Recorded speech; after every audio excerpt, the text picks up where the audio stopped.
할렐루야. 오늘 새벽 기도에 참석하신 성도님들을 환영하고 축복합니다. 오늘 주시는 하나님의 말씀은 욥기 23장 1절부터 17절 말씀입니다. 제가 가진 성경 구약 783페이지입니다. 제가 봉독하겠습니다. 욥이 대답하여 이르되 오늘도 내게 반항하는 마음과 근심이 있나니 내가 받는 재앙이 탄식보다 무거움이라. 내가 어찌하면 하나님을 발견하고 그의 처소에 나아가랴. 어찌하면 그 앞에서 내가 호소하며 변론할 말을 내 입에 채우고 내게 대답하시는 말씀을 내가 알며 내게 이르시는 것을 내가 깨달으랴. 그가 큰 권능을 가지시고 나와 더불어 다투시겠느냐? 아니로다. 도리어 내 말을 들으시리라. 거기서는 정직한 자가 그와 변론할 수 있은즉 내가 심판자에게서 영원히 벗어나리라. 그런데 내가 앞으로 가도 그가 아니 계시고 뒤로 가도 보이지 아니하며 그가 왼쪽에서 일하시나 내가 만날 수 없고 그가 오른쪽으로 돌이키시나 배울 수 없구나. 그러나 내가 가는 길을 그가 아시나니 그가 나를 단련하신 후에는 내가 순금같이 되어 나오리라. 내 발이 그의 걸음을 바로 따랐으며 내가 그의 길을 지켜 치우치지 아니하였고 내가 그의 입술의 명령을 어기지 아니하고 정한 음식보다 그의 입의 말씀을 귀히 여겼도다. 그는 뜻이 일정하시니 누가 능히 돌이키랴. 그의 마음에 하고자 하시는 것이면 그것을 행하시나니 그런즉 내게 작정하신 것을 이루실 것이라. 이런 일이 그에게 많이 있느니라.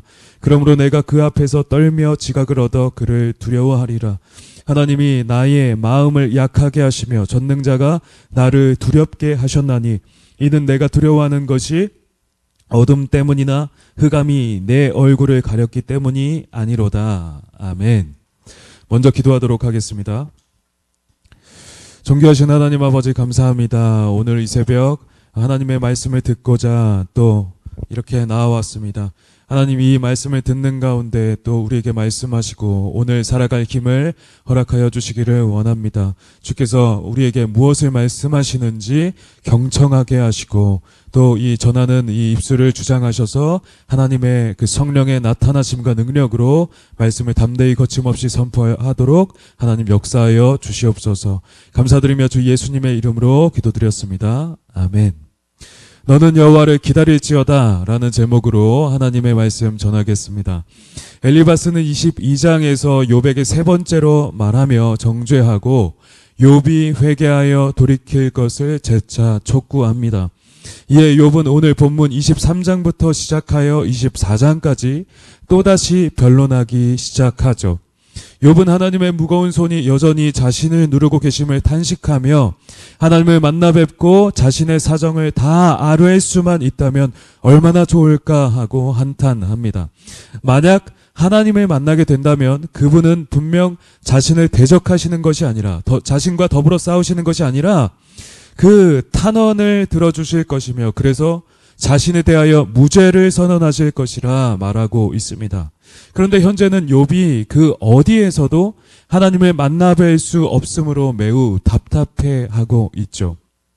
그러면서 욥은 10절에서 모든 것을 아시는 주께서 만약 자신을 시험해 보시면 자신에게 흠이 없다는 것을 아실 것이라 말하고 있습니다. 이 10절은 많은 사람들의 사랑을 받는 구절로 또 보통 고난 후에 단련되어 순금같이 될 것으로 알고 있는 구절이지만 사실은 그러함이 아니라 욥이 자신의 무죄를 주장하고 있는 구절입니다.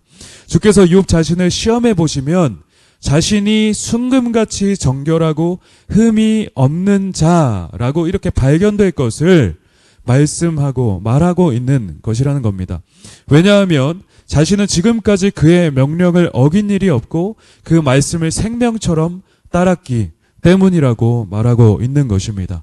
13절부터는 하나님의 절대 주권을 또다시 고백합니다. 그분이 한번 뜻을 정하시면 그것은 누구도 돌이킬 수 없는 것이며 그의 마음에 작정하신 것은 반드시 행하시는 그 절대 주권을 지니신 하나님이심을 고백하고 있는 것입니다. 그러므로 하나님께서는 자신을 두고 하신 계획을 반드시 실행하실 것이며 그래서 자신은 이러한 전능자 하나님을 아주 떨며 두려워하고 있다고 말하고 있습니다. 무슨 이유인지는 모르겠지만, 잘은 모르겠지만 하나님이 이 일을 행하셨기 때문에 현재 자신이 두려워 떨고 있는 것이며, 반면에 어떠한 이유는 아니라고 말하고 있는 것입니다. 우리는 오늘 본문을 통하여서 우리 삶에 관한 어떤 교훈을 얻을 수 있을까요? 우리는 우리에게 다가오는 고난을 잘 분별해야 한다는 사실을 알 수가 있습니다. 사람이 당하는 고난에는 여러 가지 종류가 있습니다. 대표적으로 자신의 죄와 잘못으로 겪는 고난이 있고, 또 그리스도인으로서 그의 나라를 위하여 받는 영광된 고난도 있습니다. 또한 오늘 욥이 당하는 고난과 같이 하나님의 뜻에 따라 그 이유를 모르고 받는 고난도 존재하는 것입니다. 그러므로 우리는 먼저 우리가 받는 고난이 어떤 성격의 것인지 잘 분별하고 대처하는 지혜가 필요합니다. 오늘날 많은 사람들이 고난을 겪을 때 자신을 돌아보지 않고 자신의 죄와 잘못으로 겪는 고난임을 알지 못한 채로 이를 두고 답답해하는 경우가 많이 있습니다. 하나님의 자녀임에도 불구하고 그 말씀을 어기며 세상과 타협하고 불순종하는 그러한 일들 말입니다. 예를 들어서 세상의 것들에 한눈 팔려서 지속적으로 예배에 소홀한다든지, 우리의 마땅한 11조와 헌물을 드리지 않는다든지, 어떤 특정한 죄악을 지속적으로 저지르는 이러한 일들 말이죠. 그러할 때 하나님은 우리의 행동을 교정하시고 또 온전한 길로 인도하시고자 고난과 연단의 과정을 두기도 하시는 것입니다. 그러므로 우리는 그때에 자신의 죄와 잘못을 말씀과 성령의 감동하심에 비추어 얼른 깨닫고 돌이켜 하나님께 나아가야만 하는 것입니다. 그러할 때 우리 주님은 그 사람을 다시금 따뜻하게 감싸 안으시고 회복시켜 주시는 것입니다. 이러한 고난의 유형은 욥의 세 친구가 욥을 정죄할 때 했던 말들과 일맥상통합니다. 이 말들은 분명 맞는 말들이었지만 욥의 경우에는 해당되지 않는 것이었죠. 그러므로 우리는 다른 사람들을 권면할 때 그 사정을 알지 못하면서 이러한 이유로 함부로 판단할 수 없음을 우리는 특별히 기억해야 하는 것입니다. 이 점에 유념하고 자신을 특히나 스스로 점검하는 여러분들 다 되시기를 주님의 이름으로 축복합니다. 두 번째로는 우리가 예수님을 따르는 제자들이기에 받는 고난이 있습니다. 이것은 하나님의 일을 감당하며 그의 제자된 삶을 올바로 살아갈 때 받게 되는 영광된 고난인 것이죠. 예수님은 구원받은 모든 제자들은 다 자기 십자가를 지고 자기를 따를 것을, 나를 따를 것을 주문하셨습니다. 그러므로 우리 그리스도인은 예수를 따르며 자연히 고난의 길을 겪게 되는 것입니다. 우리가 사는 이 땅의 삶 자체가 고난의 길이요, 광야의 길이며 험난한 모험의 길인 것입니다. 진리로 인해 핍박받는 길인 것입니다. 그러므로 우리는 복음으로 말미암아 고난받고 핍박받을 때에 오히려 즐거워해야 할 것입니다. 왜냐하면 우리에게 확실한 구원과 영광의 상급이 준비되어 있기 때문입니다. 진리로 인해 환난 당할 때에 도리어 즐거워하고 기뻐하는 여러분들 다 되시기를 주님의 이름으로 축복합니다. 마지막으로 하나님의 선하신 계획에 따라 우리가 알지 못하고 받는 고난이 있는 것입니다. 오늘 욥의 경우가 이에 해당되는 것이죠.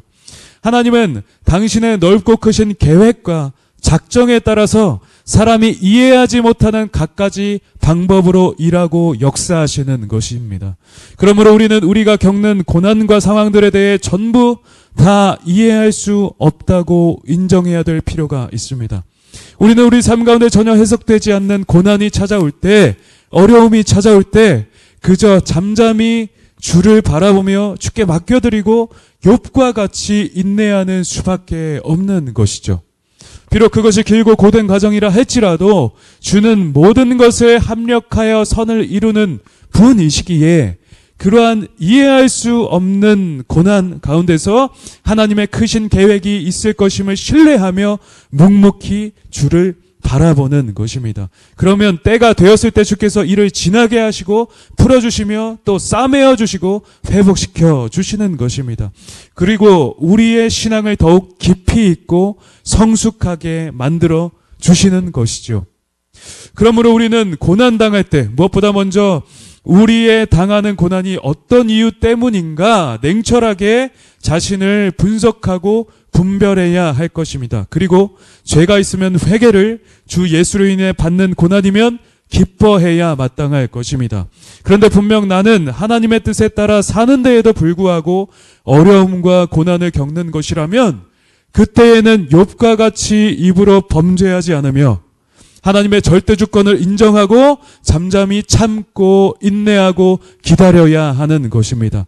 그러한 때에 우리의 고난 가운데서 인생으로서 할 수 있는 최선은 잠잠히 참고 기다리는 것임을 여러분들은 특별히 명심하시기를 축복하겠습니다.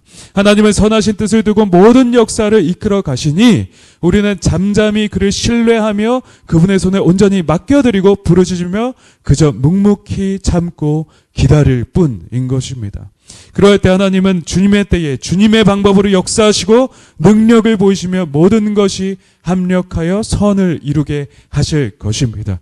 그러므로 우리는 마지막 결론으로 시편 27편 24절의 말씀을 기억하는 것이 좋을 것 같습니다. 너는 여호와를 기다릴지어다 강하고 담대하며 여호와를 기다릴지어다.